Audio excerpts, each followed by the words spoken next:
కల్పం 432 కోట్లు సంవత్సరాలు. ఈ సమయంలో సృష్టి కొనసాగుతుంది. బ్రహ్మదేవుని ఒక రాత్రి కూడా అదే సమయం. ఆ రాత్రిని ప్రళయమంటారు. బ్రహ్మదేవుని ఒక పగలు మరియు రాత్రి కలిపి ఒక ఆహోరాత్రమంటారు. ఒక ఆహోరాత్రం 864 కోట్లు సంవత్సరాలు. ఇలాంటి 360 అహోరాత్రాలు కలిపితే బ్రహ్మదేవుడికి ఒక సంవత్సరం వయస్సు పూర్తి అవుతుంది. బ్రహ్మదేవుడు మొత్తం 100 సంవత్సరాలు జీవిస్తారు.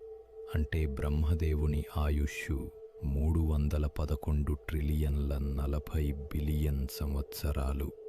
ఇలా మనకు కనిపించే యుగాలు, మన్వంతరాలు, కల్పాలు అన్నీ బ్రహ్మదేవుని కాలచక్రంలోని చిన్న భాగమే. దీన్ని బట్టి మనిషి జీవితం కేవలం క్షణం లాంటిదని ఈ లెక్క